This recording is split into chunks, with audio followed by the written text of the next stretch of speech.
ان تمام تر حالات میں جو ان کو قتل کرنے کے اصل ذمہ دار تھے، بعد میں وہی ان کا کرتا لے کر علی سے جنگ کرنے کے لیے خون عثمان کا قصاص لینے کے نعرے پہ کھڑے ہو گئے، جبکہ ان تمام حالات میں بھی امیر المومنین علی بن ابی طالب وہ بارہا کہتے رہے کہ یہ غلط پریسیڈنٹ سیٹ ہو رہا ہے کہ چاہے کوئی کیسا ہی خلیفہ ہو، اس کو اس کے گھر میں گھس کر مارا جائے اور اس پہ پانی اور کھانا بند کیا جائے۔ لہذا مولا علی علیہ السلام تھے کہ جو حسن اور حسین کے ذریعے سے کھانا اور پانی وہاں تک پہنچاتے تھے، اور ان کی جو خود بیوی ہے جن کا نام نائلہ ہے، وہ یہ کہتی تھی کہ دیکھو مروان کی بات زیادہ نہ سنو، علی ابن ابی طالب کی بات سنو۔ 49 ڈیز تک اس خلافت میں محاصرہ رہا ان کا، اور پھر ان کو مار دیا گیا، اور پھر ان کا لاشا اٹھانے والا بھی کوئی نہیں تھا اور ان کو دفن کرنے والا بھی کوئی نہیں تھا، اور بعد میں پھر حتیٰ غیر مسلموں کو قبرستان میں بعد میں دفن کیا گیا کہ جس میں سے دیوار کو ہٹا کر پھر وہ مسلمانوں غیر مسلموں کا قبرستان ایک بنا دیا گیا۔ یعنی میں نے 2 منٹ میں آپ کو حالات بتلا دی، اس پہ ایک مجلس چاہیے پوری۔ اور پھر امیر المومنین کے پاس آئے کہ یا علی اب آپ خلیفہ بنی۔ اب سن لیجئے گا، مجھے ایک جملہ کہنا ہے جمل پر، میں بات ختم کرنے لگا ہوں بس، کہ یا علی ہم آپ کے پاس آئے کہ اب آپ اس حق خلافت کو لے لیجیے۔ اور علی ابن ابی طالب نے وہ مارکۃ العرا جملہ کہا کہ جو ہمیشہ کے لیے تاریخ میں محفوظ ہو گیا کہ تم مجھے کیا خلیفہ بناؤ گے، مجھے اللہ سبحانہ و تعالیٰ نے امام مبین بنایا، تم کیا بناؤ گے مجھے، تم کیا مجھے خلیفہ بناؤ گے؟ تمہاری دی ہوئی خلافت کی حیثیت علی کے نگاہ میں بکری کی چینک سے زیادہ حقیر ہے۔ خدا کی قسم کسی نے دنیاوی حکومت اور خلافت کو اتنا ذلیل نہیں کیا جتنا علی ابن ابی طالب نے کیا۔ ماشاءاللہ، سنتے جائیے گا۔ اور پھر جب انہوں نے کہا کہ ہم اللہ کے پاس آپ کی شکایت کریں گے، تو علی نے کہا کہ تم میری شکایت کرو گے؟ شکایت تو مجھے کرنی ہے تمہاری اللہ کے سامنے۔ کہا ہم یہ شکایت کریں گے کہ ہم علی کے پاس گئے تھے، اب حالات ایسے ہو گئے تھے، تب بھی علی نے اس کو قبول نہیں کیا۔ تو امیر المومنین نے کہا کہ اگر حجت تمام کروانا چاہتے ہو، میری سپیڈ زیادہ تیز تو نہیں ہو رہی، واضح سمجھ میں آ رہا ہے، میں اس لیے جلدی جلدی بول رہا ہوں تاکہ زیادہ بات پہنچا سکوں۔ تو جب علی ابن ابی طالب نے کہا کہ اچھا اب تم حجت تمام کروانا چاہتے ہو تو اگلے دن آ جانا کہ بیعت ہوگی مدینہ میں ممبر رسول پر، اور ممبر رسول پر ایسے بیعت ہوگی کہ کچا کھچ مسجد بھری ہوئی تھی، اور لوگوں کی ایکسپیکٹیشن یہی تھی کہ جیسے پچھلی خلافتوں میں ہوا تھا کہ لوگ اپنی اپنی جب بیعت لیتے تھے تو وہ رسول اللہ کے زینے کو چھوڑ کر نیچے بیٹھتے تھے، اس لیے کہ وہ جیسے بھی تھے لیکن وہ ہمت نہیں کر سکتے تھے کہ رسول اللہ کی جگہ پہ بیٹھیں، لہٰذا ایک زینہ نیچے، پھر ایک اور زینہ نیچے، پھر ایک اور زینہ نیچے۔ اور علی بن ابی طالب علیہ السلام آئے اور پہلے زینے پر قدم رکھا، اور دوسرے پر قدم رکھا، اور تیسرے پر قدم رکھا۔ اللہ اکبر۔ اور علی پہنچے وہاں جہاں رسول اللہ بیٹھتے تھے۔ ابھی علی نے کچھ کہا نہیں، لیکن اپنے عمل سے سمجھا دیا کہ تمہاری نگاہ میں ہو سکتا ہے کہ چوتھی خلافت ہو، لیکن علی کی نگاہ میں بعد از وفات رسول پہلی ہی خلافت ہے۔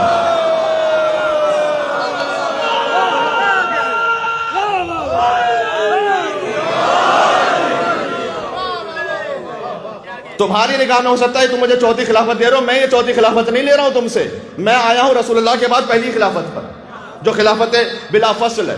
اور پھر مولا کائنات نے ایک وہ جملہ کہا کہ جو تاریخ میں ہمیشہ کے لیے امر ہو گیا، اتنی اچھی اور آسان عربی ہے کہ آپ بھی اس کا لطف محسوس کریں گے۔ مولا نے کہا الحمدللہ علی احسانہ قد رجع الحق علی مکانہ، حمد پروردگار کی اس کے احسان پر کہ آج حق اپنے مقام پر واپس آ گیا۔ اور پھر کسی نے اٹھ کر کہا یا علی آپ وہاں بیٹھ گئے جہاں رسول اللہ بیٹھتے تھے، یہ کیسے بیٹھ گئے؟ کہا مہاذ الاوار، ان لکڑی کے ٹکڑوں کی حیثیت کیا ہے؟ یہ قدم وہ ہیں جو دوش رسالت پر پہنچ کر بزرگ ہوتے ہیں۔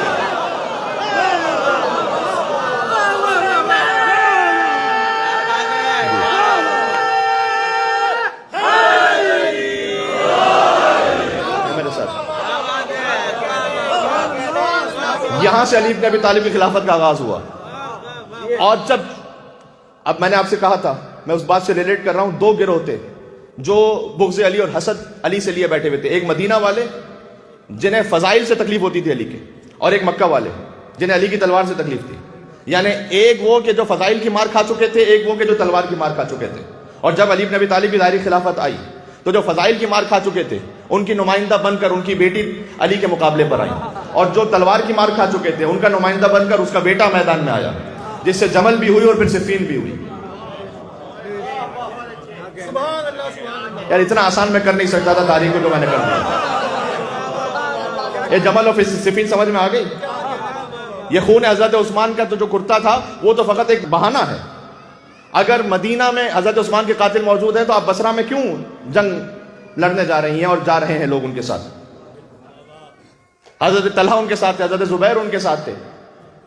حضرت زبیر سے ان کی بڑی بہن کا ازدواج ہوا ہے، حضرت طلحہ سے ان کی چھوٹی بہن کا ازدواج ہوا ہے. یہ بات ذہن میں رکھیے گا، یہ آپس میں اس طرح سے رشتہ داریاں ملتی ہیں.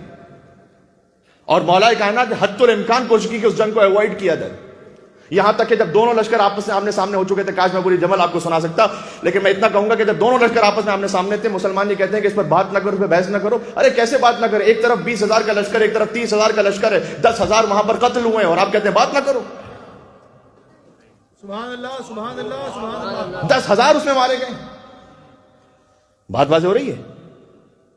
تو جب قرآن یہ کہتا ہے کہ غور کرو، فکر کرو تمہارے گزشتہ لوگوں پر، تو کیا یہ قابل غور بات نہیں ہے؟ تمام تر مسلمانوں کے لیے تمام تر احترام کے بعد میں اس بات کو عرض کرنے لگا ہوں.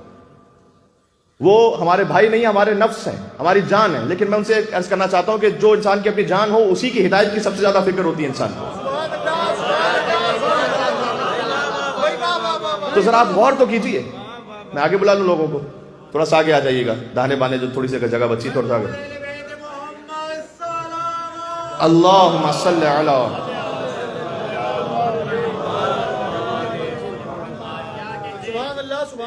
آخر میں مجھے اتحاد کے بارے میں بھی جملہ کہنا، اور یقیناً اتحاد بین المسلمین کے حوالے سے ایک بات کہوں گا میں، اور بڑی اہم بات ہے جو کہنا چاہتا ہوں، لیکن اس بات کو میں مکمل کر لوں. تو امیر المومنین وقت آخر تک یہ چاہتے تھے کہ کسی بھی طریقے سے کانفلکٹ کو ایوائڈ کیا جائے، اور مولا یہ کہتے رہے کہ دیکھو جن کے قتل کا قصاص لینے کے تم میرے پاس آئے ہو وہ تمہارے لشکر میں موجود ہے، مروان ابن حکم تمہارے لشکر میں. حتیٰ یہ بات جب میں نے انہی اہل سنت عالم سے تھوڑا سا ملفوف انداز میں کہی کہ دیکھیے وہ جو جنگ ہوئی تھی اس میں اصل جو قاتل تھے وہ تو کہاں تھے، وہ تو اب کیا بیان کیا جائے. میں نے اتنا کہا تو انہوں نے کہا کہ آپ مروان کے بارے میں کہہ رہے ہیں نا.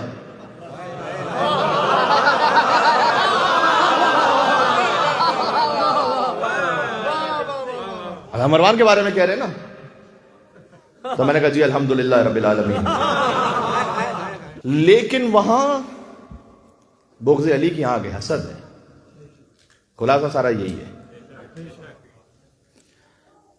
مولا کائنات نے کہا کہ ہم پہلے حملہ نہیں کریں گے، تلوار نہیں چلائیں گے، تیر نہیں چلائیں گے کسی بھی صورت میں. اور پھر ایک ایسی مثال قائم ہوگی، یقین جانیے کہ مجھے اس کے علاوہ کربلا کے علاوہ اور کوئی مثال نظر نہیں آتی. پھر کہ مولا ایک طرف 20,000 کا لشکر، 30,000 کا لشکر، کوئی بھی جب درمیان میں آئے گا تو سامنے سے کوئی تیر مارتے فوراً مارا جائے گا. مولا نے کہا لیکن ہم پہلے تیر نہیں چلائیں گے. کون ہے ہمارے لشکر میں سے ایسا جو اس بات کے لیے تیار ہے کہ قرآن ہاتھ میں لے کے درمیان میں جائے اور کہے کہ آؤ قرآن سے بات کرتے ہیں؟ اور میں تمہیں بتلائی دے رہا ہوں کہ جیسے ہی تم قرآن کو لے کر درمیان میں پہنچو گے تو ہماری بات کو نہیں سنیں گے اور وہاں سے تیر برسائیں گے، تمہیں مار دیں گے. جیسے نہیں حسین ابن علی کے آگے حسین کے جانثار کھڑے ہوئے تھے تاکہ اب عبداللہ الحسین علیہ السلام کی حفاظت ہو سکے. امیر المومنین کے حکم پر عبداللہ ابن مسلم چلے. بعض جگہوں پر مسلم ابن عبداللہ لکھا ہوا ہے، مولا علی کے ایک صحابی. انہوں نے کہا کہ میں جاؤں گا مولا. اور قرآن ہاتھ پر لے کر آگے پہنچے اور کہا کہ علی یہ کہہ رہے ہیں کہ قرآن سے فیصلہ کر لو. اور ابھی ان کی بات ختم نہیں ہوئی تھی کہ وہاں سے تیر برسے اور ان کی شہادت ہو گئی. بس مولا نے کہا کہ وہاں سے پہلا تیر چل چکا ہے اور مظلومیت کے عالم میں ایک مسلمان مارا جا چکا ہے. تو اب آؤ وہ ذوالفقار بے نیام ہوئی جو 25 سال سے نیام میں تھی. اور اس کے بعد علی نے کہا کہ کیا تم یہ سمجھتے ہو کہ بدر و احد و خندق و خیبر کے بعد میں تلوار چلانا بھول گیا ہوں؟ وہ شجاعت حیدری کہ علی ابن ابی طالب نے ذوالفقار کو بے نیام کیا. اور علی نے کہا کہ میں امیر المومنین علی ابن ابی طالب ہوں اور میرے دائیں طرف مالک ابن اشتر ہے اور بائیں طرف محمد ابن ابی بکر ہے اور علی کے پیچھے حسن تھے اور حسن کے دائیں طرف سبحان اللہ عمار یاسر اور بائیں طرف میثم تمار اور حسن سے پیچھے حسین اور حسین کے دائیں طرف حجر ابن علی اور بائیں طرف محمد حنفیہ. مولا نے کہا اب آتا ہے کوئی سامنے تو آئے. تھی کسی میں جرت کہ علی ابن ابی طالب نے اب جب وہاں سے تیر برسنا شروع ہوئے تو سب سے پہلے محمد حنفیہ سے کہا کہ جاؤ بیٹا اب قلب لشکر کو چیر دو. اور محمد حنفیہ علی کی دوسری زوجہ سے ہیں، بہت شجاع ہیں، لیکن بہرحال جب حملہ کرتے ہیں تو بار بار آگے بڑھتے ہیں اور اتنا بھرپور تیروں کا وہاں سے حملہ ہے کہ ایک موقع پر آ کر رکتے ہیں، پھر پیچھے ہٹ کے آگے حملہ کرتے ہیں تو پھر رکتے ہیں. مولا نے کہا ظاہر کو من امک کا، یہ تیری ماں کا تھوڑا سا ایک اثر ہے اس وقت. اب جو مولا کا جملہ ہے وہی میں پڑھوں گا. بہرحال علی جیسا شجاع ہے, لیکن کہا کہ یہ تھوڑا سا اثر ہے کہ جو تمہارے قدم اس وقت رک رہے ہیں. یا اللہ, پہلے کہا تھا تزول الجبال ولا تزل, اے محمد حنفیہ آخری صف پہ نگاہ رکھنا, پہاڑ ہٹ جائے تو اپنے مقام کو نہیں چھوڑتا.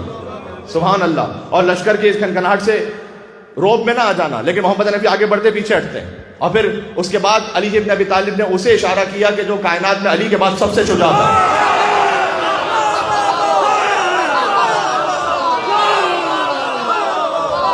حسن ابن علی, حسن ابن علی جن کی شجاعت پڑھی ہی نہیں جاتی. حسن ابن علی جب ایک اشارہ کیا مولا کائنات نے, اور پھر حسن لشکر پر ایسے قلب پر پہنچے کہ کبھی دفعتاً میمنہ پڑھتے اور میسرہ پڑھتے, اور پہلے حملے میں حسن نے پوری جنگ جمل کا نقشہ پلٹ دیا. یہ وہی بغض حسن تھا کہ حسن کے جنازے پر تیر برس رہے تھے, یہ اسی بغض کا نتیجہ تھا جو جمل میں ہوا تھا. جمل فتح ہوئی ہے امام حسن کی تلوار کی وجہ سے. اور میں یہ کہہ چکا ہوں جملہ وہاں پی ایس بی کے ایک مجلس میں, لیکن یہاں پر اجتماع کچھ اور ہے تو میں کہہ دوں یہاں پر کہ جیسے حسن مجتبیٰ, کیا کہوں میں, علی ابن ابی طالب ہماری جان قربان ہو, جیسے حسن مجتبیٰ فتح کر کے پہنچے پورے لشکر کو, تو ہر انسان یہ چاہتا ہے کہ جو میرے بیٹے نے کام کیا اس کو کریڈٹ مجھے مل جائے, بھائی یہ میرے حصے میں آئے, یہ کامیابی میرے نام سے لکھی جائے. لیکن محمد حنفیہ کے جب چہرے پر دیکھا کہ تھوڑا سا شرمندگی کے آثار ہیں کہ میں نے تو حملہ کیا تو میں وہ کام نہیں کر سکا جو پہلے حملے میں حسن نے کر دیا, تو مولا نے خود یہ کریڈٹ لیا ہی نہیں, یہ حسن کو سبحان اللہ فرمایا اے محمد حنفیہ, ایک باپ کے لیے جیسے ہوتا ہے تربیت اولاد کا اہم نقطہ ہے کہ آپس میں اس طرح سے کمپیریزن بھی نہیں کرنا چاہیے, کسی میں اللہ نے کوئی صلاحیت کسی میں کوئی صلاحیت. تو بہرحال امام حسن علیہ السلام کو تو خیر ایک معصوم عصمت کبریٰ کی منزل پر ہیں, تو محمد حنفیہ کے پاس جب ان کے چہرے پر تھوڑی سی شرمندگی کے آثار تھے کہ میں نے تو حملہ کیا ہے لیکن یہ حملہ کامیاب نہیں ہو سکا جیسے حسن کا حملہ کامیاب تھا, تو علی نے خود کریڈٹ لینے کے بجائے محمد حنفیہ کو تسلی دیتے ہوئے کہا کہ بیٹا فکر نہ کریں, مقابلہ دو برابر کی ہستیوں کا ہوتا ہے, آپ اور حسن میں کوئی مقابلہ نہیں ہے, اور آپ اور حسن میں اس لیے مقابلہ نہیں ہے کہ تو میرا بیٹا ہے, حسن محمد مصطفیٰ کا بیٹا ہے.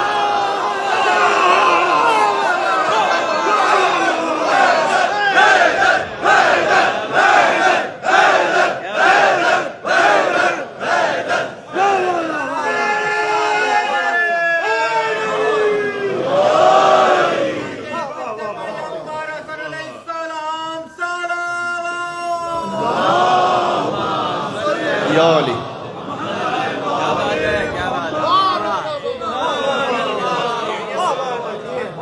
اسی جنگ کے دوران مروان ایک طرف بھی تیر مار رہا تھا, دوسری طرف بھی تیر مار رہا تھا, اور طلحہ کو مارا ہے خود مروان نے, کیونکہ وہ خطرہ سمجھ رہا تھا اپنے فیوچر کے لیے جناب طلحہ کو, تو طلحہ کو قتل کیا خود مروان نے تیر مار کے.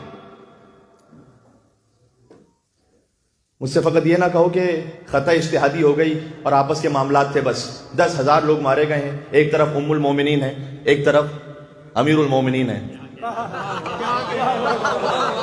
مجھ سے یہ نہ کہو کہ کارپٹ کے اندر ڈال دو بات ختم کرو, بس یہ نہیں ہو سکتا, فیصلہ کرنا پڑے گا, اور فیصلہ اس طرح سے بھی کرنا پڑے گا. دیکھیں بہت واضح سی بات ہے, جب ایک شخص نے آ کے خود مولا علی سے کہا اسی جنگ میں کہ مولا یہ سمجھ میں, اے علی سمجھ میں نہیں آ رہا, ایک طرف ایمکن اس نے نام لیے پھر کہ ام المومنین ہے, پھر طلحہ ہے, زبیر ہے, کیا یہ سب باطل پر جمع ہو سکتے ہیں؟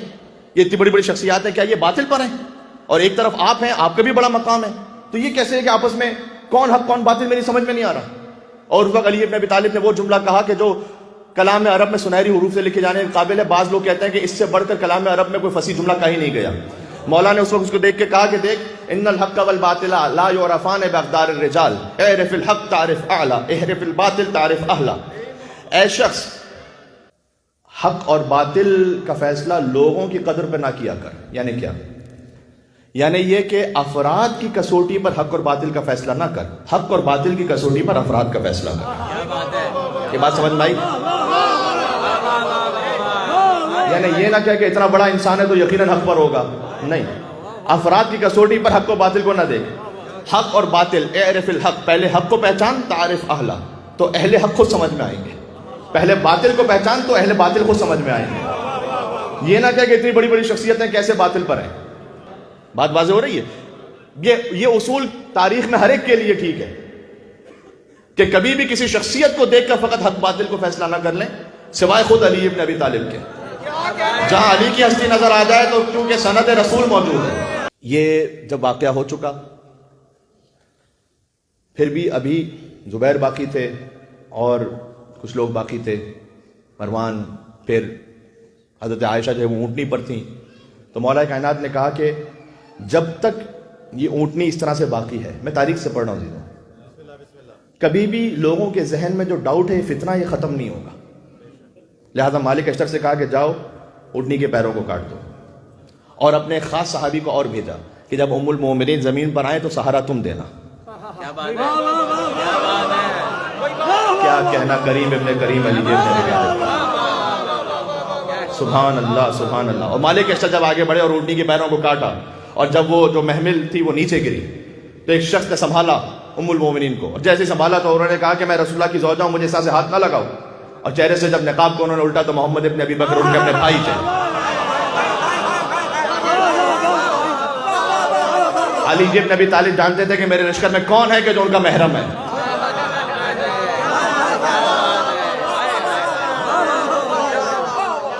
اب بھی تم مجھ سے کہتے ہو کہ علی کے علاوہ کسی اور کو معلوم ہے.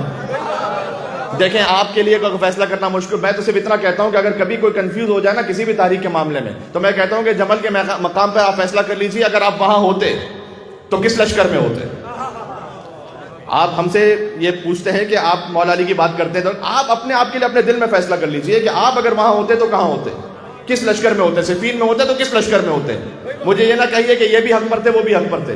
اگر آپ وہاں ہوتے تو کسی نہ کسی لشکر میں ہوتے یا نہیں ہوتے. اور مجھ سے اگر پوچھنا ہے تو میرے لیے بہت کلیئر ہے کہ میں کہاں ہوتا. میرے لیے مجھے کوئی ڈاؤٹ ہے ہی نہیں کہ میں کہاں ہوتا. بہت واضح ہے، اور آخر تک زندگی تک کہتا رہوں گا کہ میں کہاں ہوتا. مجھے بعد میں کسی نے سوشل میڈیا پہ لکھا کہ آپ یہ بات کر رہے ہیں تو آپ کی کیا علی سے خونی رشتہ داری ہے. تو میں نے کہا کہ جناب میری اتنی اوقات نہیں کہ میری علی سے خونی رشتہ داری ہو. اگر علی ابن ابی طالب اپنی گلی کے ایک ذرے کے برابر میں مجھے قبول کر رہے تو میری اوقات سے بڑھ کر ہے، لیکن میں ہوتا علی ابن ابی طالب کے لشکر میں. کوئی شک نہیں ہے اس میں. جی بات میں ختم کرنے لگا ہوں. یا علی. انہوں نے حضرت زوجہ رسول رضی اللہ تعالیٰ عنہ انہوں نے فرمایا کہ آپ کے علی آپ کے لشکر نے میرے کچھ سپاہیوں کو گرفتار کر لیا اور وہ انہیں قتل کر دیں گے یا قتل کر چکے ہیں. شاید تاریخ میں یہ جملہ ہے کہ آپ کے لشکر نے میرے قریبی لوگوں کو مار دیا. مولا نے کہا کس کو؟ کہ عبداللہ ابن زبیر کو، مروان کو، عبداللہ ابن عامر کو. مولا نے کہا نا اپنے سپاہیوں کو بلایا، کہا یہ سامنے ان کو پیش کر دیا، کہا آزاد ہیں، جاؤ لے کے جائیں، جائیں لے کے جائیں. علی ابن ابی طالب کے سپاہی بعض حیران بھی ہوئے کہ یہ تو سارے فتنہ کرنے والے ہیں. مولا نے کہا جانے دو، کہہ نہیں جانے دو، جانے دیا. اور پھر مدینہ بھجوایا انہیں 40 نقاب پوشوں کے ساتھ، اور محمد ابن ابی بکر ساتھ میں تھے ان کے بھائی. اور مدینہ پہنچ کر بھی ایک شکوہ بہرحال ان کی زبان پر رہا کہ میں رسول کی زوجہ ہوں، لیکن علی نے 40 نامحرموں کے ساتھ مجھے بھجوایا. اور جیسے یہ شکوہ ان کی زبان پر آیا تو میں قربان ہو جاؤں علی ابن ابی طالب کی، ان سب نقاب پوشوں نے جب نقاب کو الٹا تو اس میں کوئی مرد نہیں تھا، ساری عورتیں تھیں.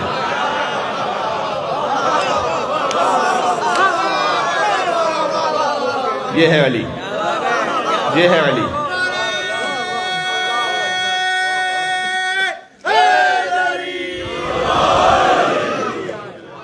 بات واضح ہو رہی ہے عزیزوں. اب میرے لیے کوئی شک و شبے کی گنجائش نہیں کہ مجھے دین لینا کہاں سے. کوئی شک نہیں ہے مجھے دین خالص مجھے ملے گا کہاں سے. اتحاد بین المسلمین میں جو فقط تاریخ کی نان کنٹروورشل شخصیت ہے وہ ہے علی ابن ابی طالب. علی کے نام سے کنٹروورسی نہیں ہوتی، علی کے نام سے کنٹروورسی ختم ہوتی ہے. 3 راستے ہیں اللہ تک پہنچنے کے لیے جو مسلمانوں نے اختیار کیے ہیں. میں کسی پہ کمنٹ نہیں کروں گا چونکہ اس وقت میں اتحاد کا ایک نقطہ پیش کر رہا ہوں، لہٰذا کمنٹ کرنا یہ اتحاد کے خلاف ہوگا. میں فقط بتا رہا ہوں آپ کو، صحیح غلط کی بات نہیں کر رہا. ایک راستہ ہے امامت کا راستہ، کہ امامت کے راستے سے وہ خدا تک پہنچتے ہیں. ایسا ہے یا نہیں؟ آپ امامت کے جو راستے میں ہیں ان سے پوچھئے کہ کیا یہ گنجائش ہے کہ ہم ابتداء میں علی کو نہ مانیں اور دوسرے امام سے شروع کر دیں؟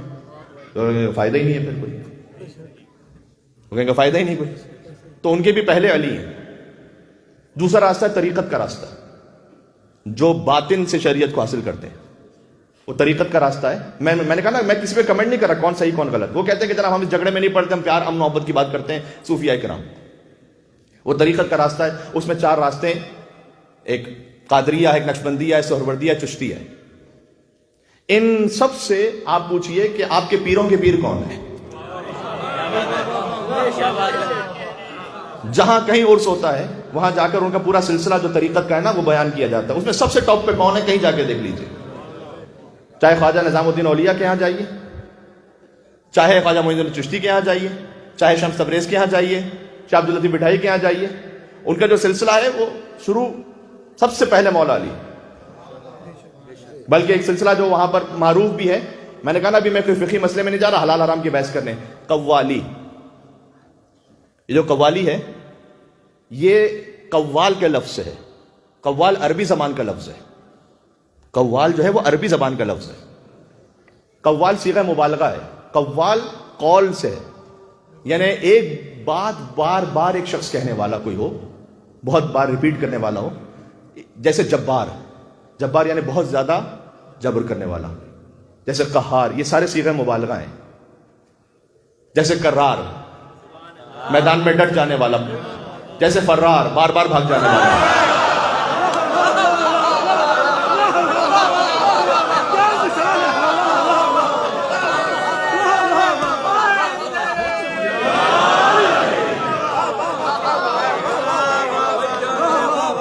ویسے یہ قوال, بار بار ایک قول دہرانے والا.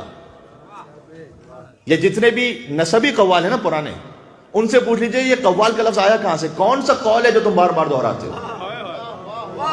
تو کہیں گے قول نبی ہے جو بار بار دہراتے ہیں. قول نبی تو بے شمار ہزاروں ہیں, کون سا قول نبی بار بار دہراتے ہو. وہ کہیں گے من کنت مولا فہذا علی مولا, من کنت مولا فہذا علی مولا, من کنت مولا فہذا علی مولا. بعد میں اب میں اس بات کی گزارش کر دوں کہ بعد میں پھر اس میں بعض دفعہ حرام میوزک بھی شامل ہو گیا, کچھ ساز ایسے شامل ہو گئے جو ناجائز ہیں, وہ جائز نہیں ہے. میں کہہ رہا ہوں کہ بعد میں اس کی شکل بدل گئی, لیکن اصل میں جہاں سے یہ شروع ہوا تھا وہ مولا علی کے ذکر سے شروع ہوا تھا. آج اس بات کو رہتے ہوئے کوئی یہ نہ سمجھ لے کہ ساری قوالیاں مولانا نے حلال کر دی, بہت ساری اس میں حرام جائز نہیں ہے اس وقت کی کیفیت میں, لیکن جو شروع ہوا تھا سلسلہ وہ وہاں سے شروع ہوا تھا. تو ایک ہے امامت کا راستہ, ان کے پہلے علی ہیں.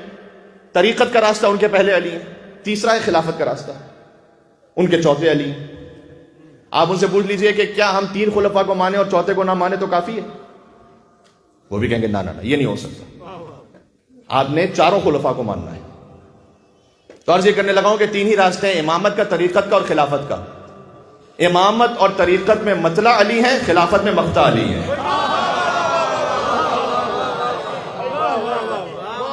تو علی ابن ابی طالب وہ جنکشن ہے کہ خلافت کے راستے جاؤ, امامت کے راستے سے جاؤ, طریقت کے راستے سے جاؤ, علی سے گزرنا ہے. ایسی کوئی نان کنٹروورشل شخصیت ملے گی تاریخ اسلام میں؟ تو ہم تو وہاں سے جا رہے ہیں.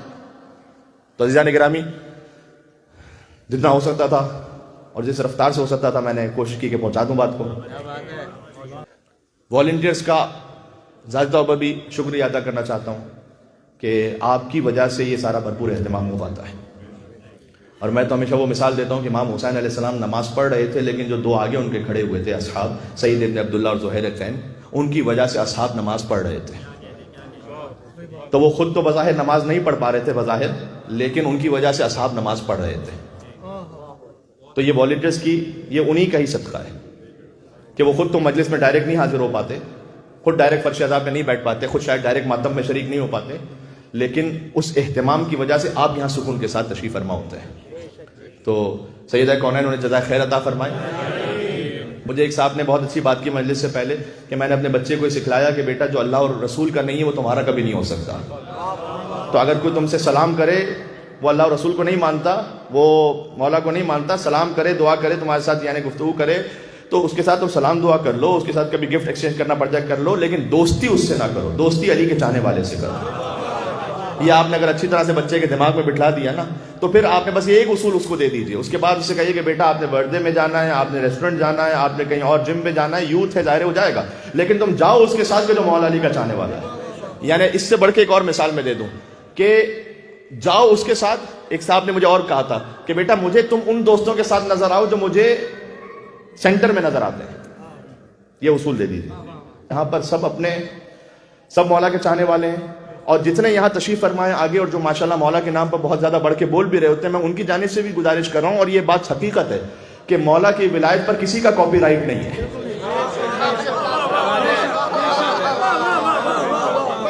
کوئی یہ نہیں کہہ سکتا کہ میں زیادہ مولائی ہوں تو کوئی کم مولائی ہے.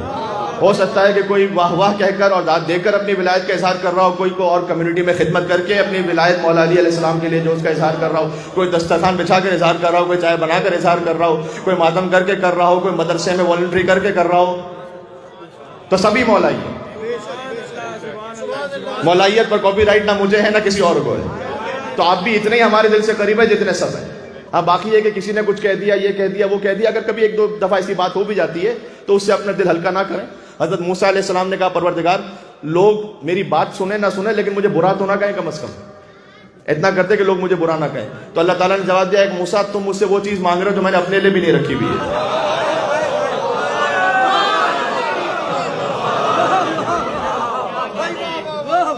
لوگ تو مجھے بھی برا کہتے ہیں، تو تم مجھ سے وہ چیز مانگ رہے ہو جو میں نے اپنے لیے بھی نہیں رکھی ہوئی۔ تو اگر کوئی آپ سے ادھر ادھر کچھ کہہ دیتا ہے تو آپ دل پر نہ لیں، آئیں ہمت سے، آئیں حوصلے سے، آئیں۔ آپ میرے دل سے قریب ہے بہت۔ کہ میں مولا علی علیہ السلام کا ایک معجزہ سناؤں آپ کو، وہ زندہ معجزہ جس میں خود آپ اس معجزے کا حصہ ہیں۔ انسان جو ہے نا روتا کس پر ہے؟ انسان روتا اس پر ہے کہ معمولاً اس پر انسان روتا ہے کہ جسے انسان نے دیکھا ہوتا ہے۔ ذرا غور کیجئے، ایسا ہے یا نہیں ہے؟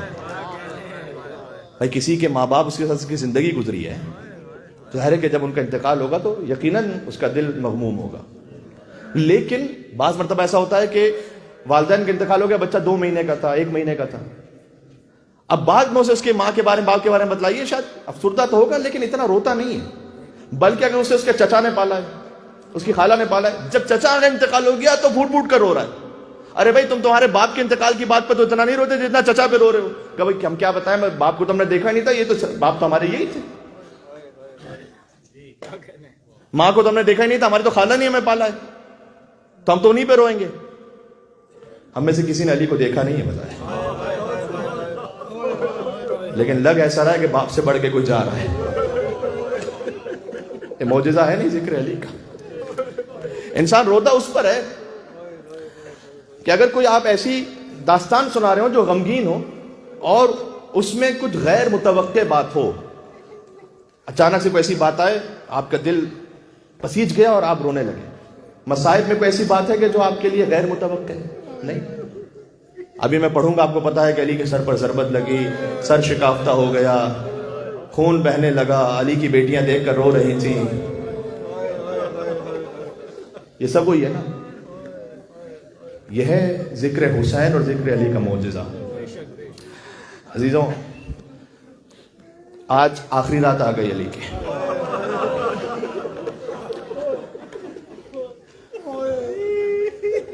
میں نے کہا کہ جب طبیب نے یہ کہا تھا کہ کچھ دودھ پلایا جائے تو افاقہ ہوگا، تو کوفہ کے چھوٹے چھوٹے یتیم بچے دودھ کا جام لیے کھڑے تھے کہ آج ہم اپنے حصے کا دودھ لے کر علی کے پاس آئے۔ لیکن جیسے جیسے رات گزرتی گئی وہ علی ابن ابی طالب کے لیے بہت سخت تھی۔ کل ایک وصیت سنائی تھی کہ تمام اولادوں کا ہاتھ حسن کے ہاتھ میں دیا، عباس کا ہاتھ حسین کے ہاتھ میں دیا۔ اس میں ایک جملہ رہ گیا تھا، عباس کا ہاتھ حسین کے ہاتھ میں دے کر کہا اے حسین بتلاؤ یہ کون ہے؟ کہ میرا بھائی ہے۔ عباس سے کہا یہ کون ہے؟ کہ میرا مولا ہے۔ بس زندگی گزر گئی عباس کی، مولا ہی کہتے رہے، آقا ہی کہتے رہے۔ یہ اس وقت کیفیت کھلی کہ جب عباس کربلا میں فرات کے قریب تڑپ رہا تھا، عباس کا لاشا، حسین پہنچے تو یہ پہلی مرتبہ تھا کہ حسین پہنچے اور عباس احترام میں کھڑے نہ ہو پائے۔ تو مقتل مکرم میں کہ جیسے عباس اپنے کٹے ہوئے بازوؤں کو گھسیٹ گھسیٹ کر چاہتے تھے کہ میں احترام حسین پہ اٹھوں، لیکن حسین نے خود عباس کا سر لے کر گود میں لیا اور کہا عباس زندگی گزر گئی، تم نے مولا کہا آقا کہا، ایک مرتبہ بھائی کہہ کر پکارو عباس۔ عزیزوں آج علی کے گھر میں قیامت کی رات ہے۔ جنازوں کی رونق تو بیٹیوں کے ساتھ ہی ہوتی ہے، تو وہ جو بی بی زینب سے وصیت کی وہ تو سناتا ہوں، لیکن ایک مرتبہ پھر حسین کو بلایا، حسین کو قریب بلا کر کچھ ایسا کہا۔ دیکھو مجھے ہو سکتا ہے کہ میں زیادہ طولانی مسائل پر انشاءاللہ اعمال کے دوران بھی مسائل پڑھوں گا، وہاں پر انشاءاللہ کچھ پورا کر لیں گے، لیکن یہاں پر جو حق ہے کہ سیدہ کونین راضی ہو جائیں انشاءاللہ۔ میں اگر چشم تصور سے سوچوں تو علی بار بار ذکر بھی کرتے ہوں گے زہرا کی ٹوٹی ہوئی پسلیوں کا، بیٹیوں کے سامنے، اولاد کے سامنے، مجھے کسی مومن نے کہا کہ علی کی شہادت تو پڑھی جاتی ہے، علی کی غربت بھی ایک دفعہ اشارہ کر دیجئے گا۔ علی کی غربت یہ ہے کہ رات کے اندھیرے میں زہرا کو دفن کرنا پڑے۔ آپ اتنے مومنین تشریف فرمائیں، یہاں پر اتنے جنازے ہوئے ہیں، کیا کبھی بھی کوئی رات میں دفن کرنے گیا ہے رات کی تاریکی میں کسی مومن کو؟ نہیں، دن کے اجالے میں جا کے دفن کرتے ہیں نا۔ یہ زہرا کتنی غربت کے عالم میں گیا، علی کتنے غریب تھے کہ رات کی تاریکی میں دفن کیا۔ جنازہ دینے والا تھا علی، لیکن جنازہ لینے والا بھی کوئی نہیں تھا۔ تو قبر زہرا سے ہاتھ برآمد ہوئے تھے کہ اے علی میری امانت مجھے واپس کر دو، اور اس وقت علی نے کہا تھا کہ یا رسول اللہ لقد استرجعت الودیعہ، یہ امانت تو چھین لی گئی، لیکن خود زہرا سے پوچھئے گا کہ کیا ہوا۔ حسین کو قریب بلایا اور حسین کو بھی ایک وصیت کی۔ غازی کو وصیت کی تھی نا، ایک حسین کو وصیت کی۔ حسین کو کیا وصیت کی؟ حسین سے بہنوں نے پوچھا، بھائیوں نے پوچھا، حسین زارو قطار روتے جاتے تھے لیکن بتلا نہیں پاتے تھے کہ کیا وصیت کی۔ کبھی ہوتا ہے کچھ آپ کہنا چاہتے ہیں لیکن حیا مانے آ جاتی ہے۔ آپ جانتے ہیں اتنا بڑا مجمع ہے، یا علی کہہ کر اگر کوئی رونے جیسی شکل بھی بنا لے تو حسین اسے قبول فرمائیں گے۔ یہ وصیت اس وقت کھلی کہ جب کربلا میں حسین رخصت آخر کے لیے آئے، کہا بہن ذرا شانوں سے ردا دو۔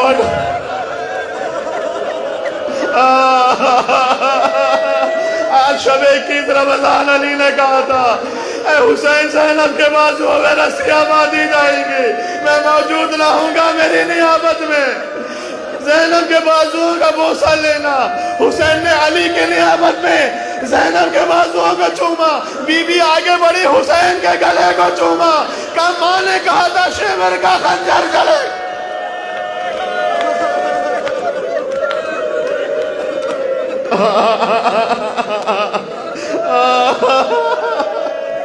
اور میں نے عرض کیا جنازے پر کتنے ہی بیٹے رو جائیں لیکن جو رونق ہوتی ہے وہ بیٹیوں سے ہوتی ہے، یہ جانتے ہو نا۔ تو جب بیٹیاں گریا کرتی ہیں، ایک مرتبہ زینب ام کلثوم لپٹ گئی، علی بن ابی طالب کا وقت آخر تھا، مجھے بار بار یاد آتا ہے ایک معصوم بچی جو باپ کے لاشے سے لپٹی تھی۔ یہاں کوفہ میں بھی زینب لپٹی تھی تو حسن نے جدا کیا، کلثوم کو حسین نے جدا کیا، وہاں سکینہ کو شیور نے جدا کیا۔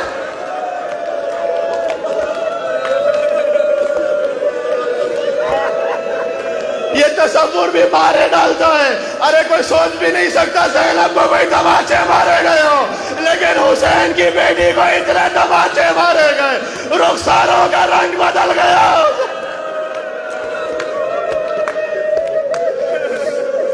یا اللہ، نکلا ہے جنازہ کوئی اللہ کے گھر سے، افلاک میں ایک شور ہے ماتم کے اثر سے۔ غازی کو وصیت کی، اب باز ذرا زینب مستر سے خبردار، فریاد میں ہٹ جائے نہ چادر کہیں سر۔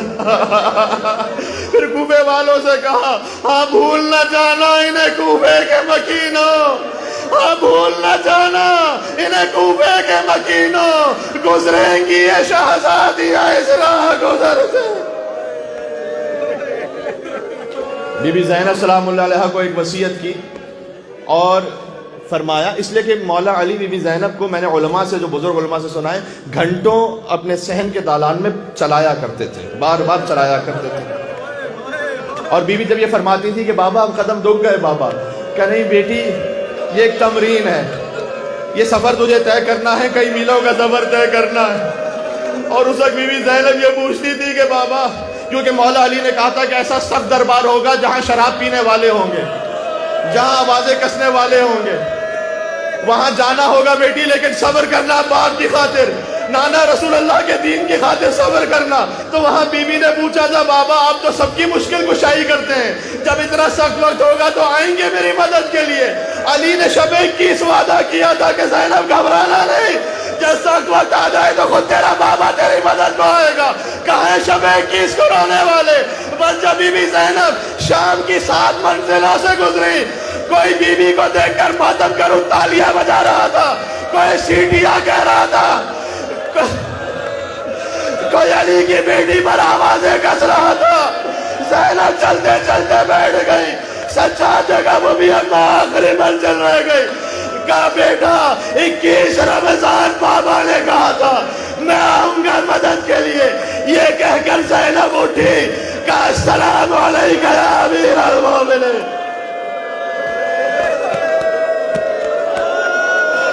اللہ اکبر. ابھی رک جانا, مجھے تابوت کے لیے جملہ کہنا ہے. کیا قیامت کا سما ہے, خدا کسی غم میں نہ رلایا, شب قدر بھی ہے. خدا علی کے صدقے میں حاجات پوری کرے, نجف تک پہنچنے کی توفیق عطا کرے.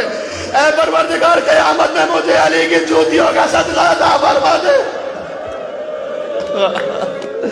وقت آخر آ گیا. علی کی بیٹیاں لپٹی ہوئی ہیں, حسن اور حسین ساتھ میں ہیں, 14 برس کے غازی موجود ہیں.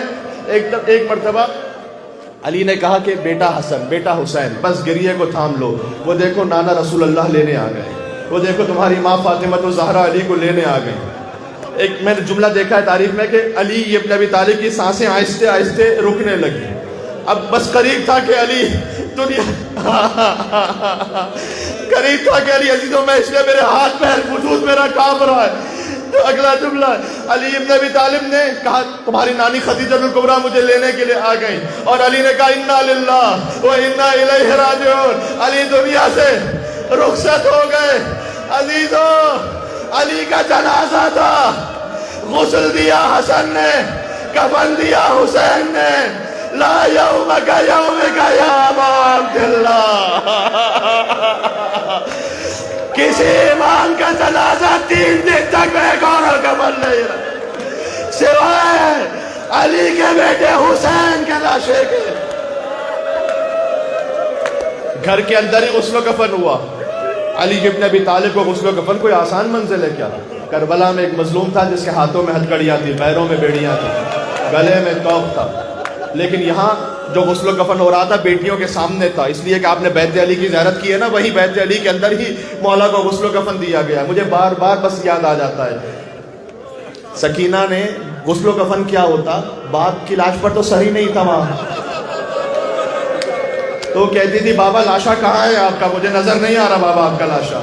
تو ایک بیسر کے لاشے سے آواز آتی تھی الیہ الیہ یا بنیہ, اے میری سکینہ یہاں آ جا, یہاں آ جا حسین کے لاشے پر. بس وہاں بی بی زینب نے دیکھا, بی بی ام کلثوم نے دیکھا, علی کے جنازے کو غسل و کفن دے کر تیار کیا. میں تابوت کے لیے آخری جملہ کہہ رہا ہوں, علی کا تابوت چلا رات میں, علی کو رات ہی میں دفن کیا گیا, اس لیے کہ خوارج نے کہا تھا کہ ہمیں پتہ چلے علی کی قبر کہاں ہے تو ہم لاشا نکال کر علی کے لاشے کے ٹکڑے کر کر علی کے لاشے کی بے حرمتی کریں گے. یہ ہے پنجتن کا مقدر. عزیزوں, پنجتن کے جنازوں پر ہر باری قیامت ہے. رسول اللہ کے جنازے پر چند لوگ تھے, زہرا کا جنازہ تو تھا ہی رات کے اندھیرے میں, حسن کا جنازہ تیروں کی بارش تھی, اور حسین کا تو کوئی لاشا اٹھانے والا ہی نہیں تھا. علی کا جنازہ رات میں چلا, چند مخصوص اصحاب تھے. جس درخت کے پاس سے گزرتا تھا نا, مسجد حنانہ یاد ہے نجف میں, جھک کر سلام کرتا تھا ادھر, السلام علیکم یا امیر المومنین. جس دیوار کے پاس سے گزرا, السلام علیکم یا امیر المومنین. روایت میں ہے کہ جبرائیل اور میکائیل اترے تھے اپنے استاد کا لاشا اٹھانے کے لیے.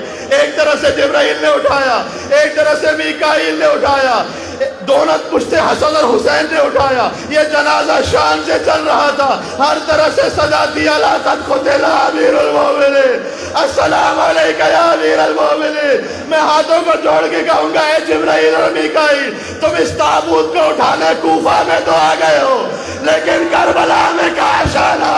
ایک لاشا رکھا ہے, بیٹا ہے لیکن ہاتھوں میں ہتھکڑیاں ہے, پیروں میں بیڑیاں ہے. دائیں طرف کے گھوڑے بائیں طرف دوڑ گئے, بائیں طرف کے گھوڑے دائیں طرف دوڑ گئے. علی کا تابوت, تابوت لے آؤ علی کا. علی کا تابوت تو اٹھ گیا, حسین کا تابوت اٹھانے والا کون ہے؟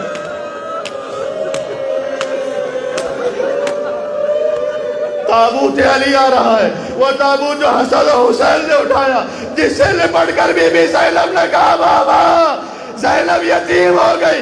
آج سوچنا, زینب کی یتیمی کا تابوت ہے, غازی کی یتیمی کا تابوت ہے.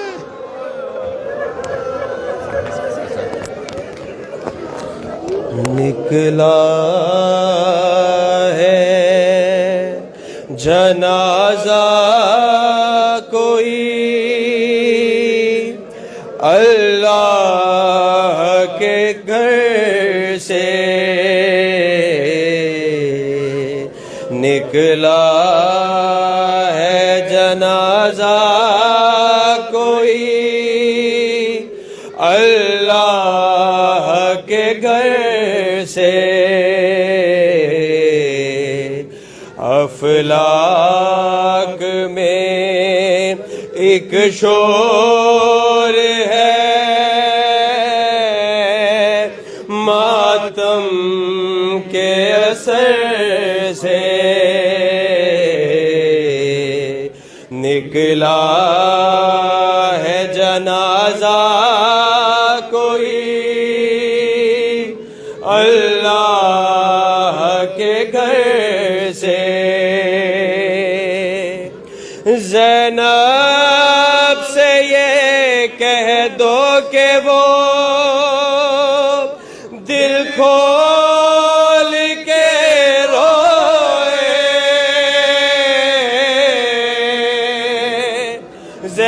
زینب سے یہ کہہ دو کہ وہ دل کھول کے روئے شبیر کی ہمشیر ہے رونے کو نہ ترسے اور عباس ذرا زینب مضطرس سے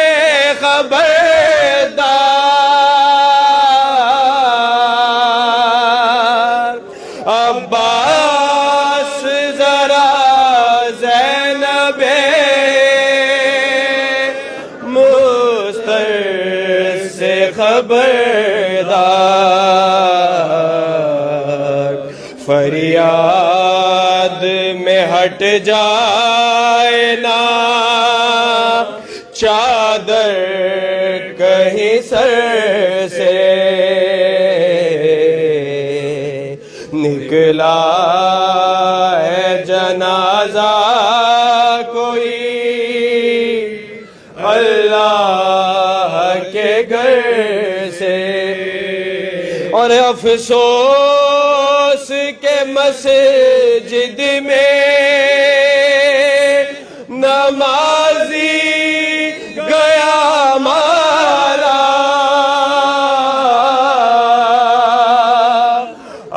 افسوس کے مسجد میں نمازی گیا مارا کچھ کم نہیں حشر قیامت کے اثر سے یا علی یا علی یا علی یا علی یا علی